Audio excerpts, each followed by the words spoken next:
Hey, my friends. First off, thank you all for being here. My name is Gena, and I am the creative here on YouTube behind Create and Daydream. You can also find me on Instagram at Create and Daydream. And today we're going to be doing a Bible journaling process in my Tyndale House NLT Reflections Bible. And I love this Bible because it has really bright white pages. And we're going to be jumping into Ephesians, focusing on Ephesians 4:32, but we're going to look at quite a few verses in this chapter, and we are going to be working with Becca Bonneville's new set for Illustrated Faith called Sweet Like Honey. Real quick, before I get into my page and share about Becca's set, I want to just share a little bit about the page on the left because I'm going to cover it up because obviously I'm going to be focusing on the page on the right. But on the left, if you want to check it out, that is by My Happy Space, and that was a devotional called Sit, Walk, Stand. So it's going to be seen here a couple times in this video, and Sonia is the creator and owner of My Happy Space. She is here on YouTube, and she's just an absolute sweetheart. So I'm going to link her information below as well. But now let's jump into my focus page, which is on Ephesians 4:32. And again, this is a digital release in the Illustrated Faith Print and Pray shop by my friend Becca Bonneville. As you can see, I already cut these pieces out. So what I'll do at the very end of the video is I will show you the set, and her set will also be linked below. So Becca set this up to make like a little mini album kit. The actual set is called Sweet Like Honey Mini Album Kit. The 2 pieces of paper over there on the left are included in this set. There are 6 pages total, and it's 8.5 by 11. And I picked out the pieces that I thought that I wanted to use and focus on here. I decided not to do an album. I really wanted to get back into this Bible and put a page in here, and Ephesians 4:32, kindness and what surrounds it has really been on my heart. So I'm going to speed you up here, and we're going to jump into this. Okay, so first of all, this set is packed with all these little cute pieces of ephemera. I picked out just a handful of them. Again, I'm going to put the picture of this at the end of the video, and I will link it below. But before I get into talking about my page, let me tell you Becca's heart behind this set. She says, God's kindness is so powerful. I strive each day to be a reflection of Him in showing kindness, compassion, and love to others even when it is difficult. Being intentional in my prayers for His guidance to help me navigate the sometimes hard parts of showing love and compassion to help keep me centered and more Christ-like is an important part of my life. This set is based on ways that I use prayer to ask Him to help my own heart, pray for others, and focus on being a beacon of kindness for Him. The bees and florals in this set remind me to use my words, sweet like honey, and allow the beauty of His love and graciousness to shine through to others.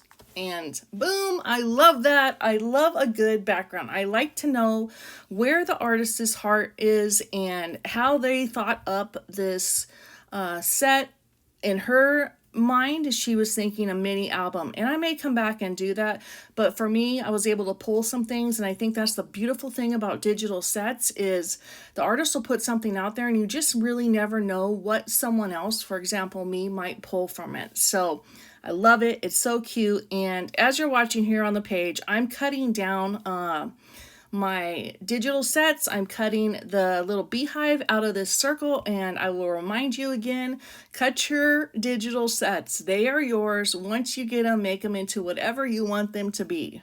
Like a little beehive out of the circle. Okay, so the scissors that I'm using, these are little Tim Holtz scissors. I believe they are made just for this type of thing, cutting small things. They have serrated edges. I love them. I would encourage you to go get them. They never get sticky or anything like that, at least not on my end.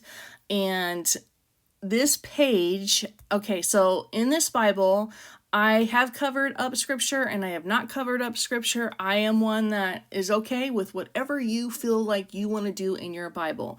And for this particular page, the scripture's up at the top that I'm focusing on, and that whole, there's a whole part of it that is called Living as Children of Light. It's Ephesians 4:17 all the way down to 4:32, and I think it's so relevant when it comes to kindness and what this page is ultimately going to focus on, and I would love to share that with you.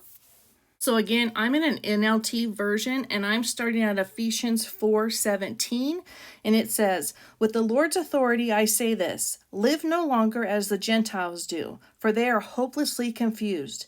Their minds are full of darkness. They wander far from the life God gives them because they have closed their minds and hardened their hearts against Him. They have no sense of shame. They live for lustful pleasure and eagerly practice every kind of impurity." But that isn't what you learned about Christ. Since you have heard about Jesus and have learned the truth that comes from Him, throw off your old sinful nature and your former way of life, which is corrupted by lust and deception. Instead, let the Spirit renew your thoughts and attitudes. Put on your new nature, created to be like God, truly righteous and holy. So stop telling lies. Let us tell our neighbors the truth, for we are all parts of the same body. And don't sin by letting anger control you. Don't let the sun go down while you are still angry, for anger gives a foothold to the devil.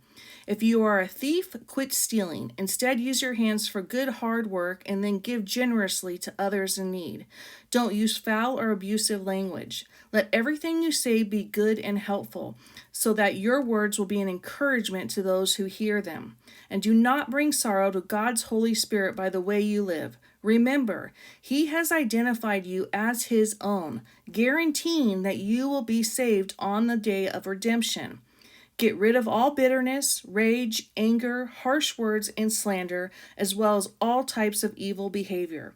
Instead, be kind to each other, tender-hearted, forgiving one another just as God, through Christ, has forgiven you. Okay, so how powerful is that scripture or those scriptures? I think it's so relevant in today's world. I think that there is so much sin out there. We are humans. We are literally born sinners, and we have to work so hard to be kind and to release like that sinful nature and get it off of us. And God specifically talks about in here exactly what you need to do, what you need to get rid of, what you shouldn't be doing, and what you should be doing. And I think it's such an incredible reminder. This is a scripture that I'm going to write out and maybe put up on my wall. And it's not because I live a sinful life.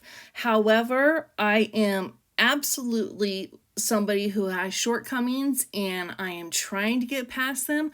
I am trying to step back and not speak immediately when there's a situation that I don't agree with.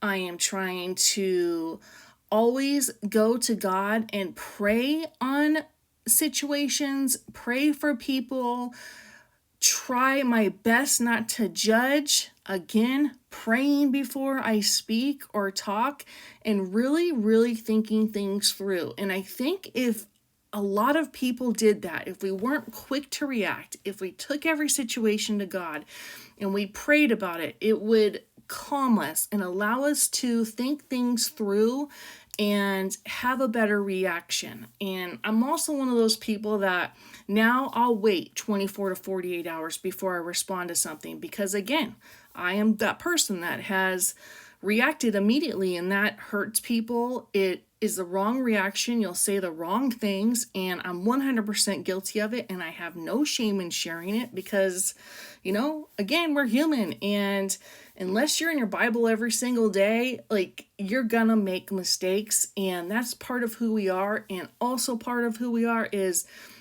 we know we're going to make mistakes, and we in turn need to know other people are going to make mistakes, and we need to forgive them.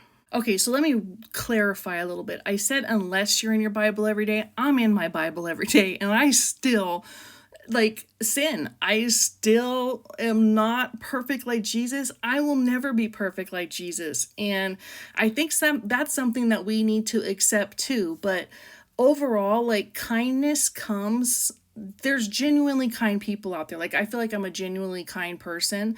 But genuinely kind people, we can make mistakes and we can sin, and there's so much out there in front of us right now that it's super easy to look at something or listen to something that we really shouldn't be like doing. And the biggest example I can think of this is where God talks about, don't use foul or abusive language. Let everything you say be good and helpful so that your words will be an encouragement to those who hear them. So obviously this is a reflection back on not speaking too soon, but also like think about all the horrible music that's out right now. Like there's so much cussing in it and just disgusting lyrics in songs that young boys and girls and people are doing on TikTok, and it's just not okay. Like we have to figure out how to rid that of our lives. And I don't listen to anything with explicit words in it anymore. I ask people not to cuss around me anymore. And I think having these verses is also something where if someone is like struggling with something, you can gently send them this set of verses and just say, this is what it says in the Bible, and this is what I believe, and this is how I'm trying to live my life. And you're not like putting anything on them. You're just sharing that these are the reasons that I choose not to listen to the explicit language. These are the reasons that I truly try to be compassionate and empathetic towards situations. This is the reason I don't have road rage, because I think potentially a person that's speeding by me could be speeding to the hospital or speeding to a child or something like that. Not everyone that we come across is doing something bad because they're a bad person. Like there's emergencies and someone had a bad day and so they're, angry or they don't smile at you. We truly can't know what someone else is going through. So that's where kindness comes in, and empathy, compassion, and that's where like I chose this scatter kindness everywhere, because one person has the ability to make one other person's day with a smile, with a comment. Someone just told me that I made their day yesterday with a post. And I, in turn, told someone else that they made my day with a comment they made on my YouTube video. So it's like little tiny things that can make someone else's day. Like, why don't we do more of that? It's so easy. It really, really is so easy. And it's those random acts of kindness. It is just being there for somebody, commenting on somebody's stuff, telling your family that you love them, calling your parents if you have your parents, calling your siblings, reaching out to someone when they've lost someone else, etc. So, wow. Okay, so I talked a lot here. I wasn't really planning on doing that, but I think this video, the process of it is pretty self-explanatory. If you have any questions, let me know below. If you're doing this in anywhere else, you can add some pop dots in there to give some dimension. And that's about it, friends. Just know that I truly pray for everyone that stops by my channel and my subscribers. I hope you're having a beautiful day. God bless each and every single one of you.